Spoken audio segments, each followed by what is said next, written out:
Okay, they're going to be ranking every NFL tight end. So you have obviously your S, which are your elite, your A, which is a very good tight end, and then you have B, which is slightly above average, C, which is pretty average to slightly below average, D is below average, and F is just horrible. So you have your first guy, Austin Hooper. Um, he should have gotten better, but he had that great season with Atlanta, and then has just been kind of invisible in Tennessee. He hasn't done much. Um, I don't remember which team he signed with, but Tennessee, he did absolutely nothing. He had a good season with Atlanta, but has since done absolutely nothing. Do I think he's that bad? No. Do I think he's good? No. I'll put him in D. Then you have Hunter Henry. He had a down season, but he had a down season last year. But before that, he was always consistent, 600 yards, a lot of touchdowns. He's a great red zone threat, so I'm gonna put him in B. Then you have Mo Ali Cox. He's pretty much just a pure red zone threat, not consistent enough, so I'm gonna put him in D. And Cole Kmet, he had a breakout season last year, like 600 yards or so. Not the greatest blocker, but he's a good overall good tight end. I'm gonna put him in B. And you have Schultz. 2 years ago, or a year ago actually, he was great. Had like 800 yards, probably one of the premier tight ends last year. He didn't do horrible. He had like 550 yards. But he's starting to get passed in the depth chart. I think like the Cowboys franchise tagged him. I don't remember what happened. No, he signed with the Texans. Oh, that move! I think he got signed by the Texans. I think that was an under the radar move that I don't think anybody talked about. He's a good tight end. Always has been. I'll put him in A. Then you have Hawkinson. Traded to Minnesota. He did not have a very good rookie season, but then since then he's been just a very consistent tight end, very good. For both the Lions and the Vikings. I think they're both equally good, so I'm putting him in A. And you have that Bellinger, the Giants tight end, whoever I think that was his name. I don't know if that's actually his face or not because I don't know what his face looks like. But the Giants tight end didn't actually do that bad last season, so I put him in C. And is that Dulich? Um, or is it the guy with the super long last name? Regardless, neither of them did that good last year. And the Titans did not factor at all for the Broncos, so I'm put them in D. You have Tyler Higbee. I think he's underrated as a tight end. Always that consistent threat, always a safe option. I think he's been very important for Stafford. He was actually good, very good this year, especially when Cup got injured. So I'm gonna put him in A. You have Njoku. Oh, he's an interesting guy. He's so inconsistent. He has a great season, then he gets injured, and then he has another great season, and he got injured. And his injuries probably hold him down a little bit, but when he's active and playing, he can make those acrobatic catches. So I'm gonna put him in B. You have Evan Ingram. Had a great bounce back season with the Jaguars. Was a great red zone threat. Was essential for that Jaguars offense, and I think his like rookie season is coming back. Not wouldn't put him in A just yet, but I'm gonna put him in B.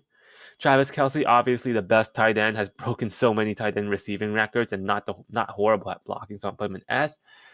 Zach Ertz, I didn't believe he got injured this year, but he's starting to become washed. He's not bad, but he's not what he once were.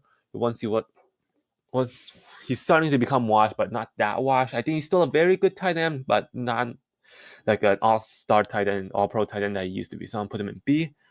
Gerald Everett, similar to Higby, he's always just there. He's always good, but not great. Always consistent. Um, he was pretty much what everything the Chargers wanted him to be. So I'm putting him B. And then you have that Brock Wright, the other Lions tight end. Tight end wasn't a huge problem even after Hawkinson was traded away, and I'm not even sure whose face that is, but the Titans didn't do that bad. Similar to, so I'm gonna put them in C. You have Jawan Johnson. Just I don't know. Saints offense was dead, but his stats looks pretty good, so I'm putting him in C. You have Logan Thomas. Um, had that like good season like 3 years ago and has not done anything since. He's been injured. He hasn't done shit. I'm gonna put him in F. And then you have Fryermuth. Since coming into the league, he's just been very good. Was very good last year. Um, I'm gonna put him in A. And then Mark Andrews, he did have a down year last year, but he still had a lot of 100 yards. And before leaving, like last year, I think he was challenging Kelsey in terms of yardage. Has a ton of usually has double-digit touchdowns. averages like almost 1,000 yards a season. I'm gonna put him in S. And Tyler Conklin, I think he's a very good tight end. Had a good season with the Jets, splitting reps with Uzama with 600 yards. I think he had, and even with the Vikings, he was very good. I won't put him in the S or A tier yet, because he doesn't get as much good stats as they do. So I'm putting him in B. You have Kyle Pitts. So him, his rookie season, he got 1,000 yards and like 2 touchdowns, and then last season he did absolutely nothing. He got injured, and people say Marcus Mariota was missing him, which they were missing him, but he just, I don't know. You can put him in B. You have Dawson Knox. I think he's starting to become better now. Um, he's a big red zone threat. Good blocker. I don't know if I'll put him in A with the other guys yet, so I'm gonna put him in B. And Kazeki had another down season.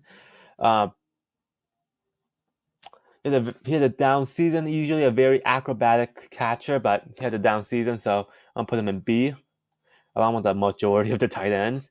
And if George Kittle, missed the first 2 games, but was electric for the rest of the season. He's a great blocker, a great receiver, probably more well-rounded than Kelce, but he's probably the second best tight end right behind Kelce and probably challenging Mark Andrews. And then you have the Texans tight end. Is that Brevin Jordan? I don't know.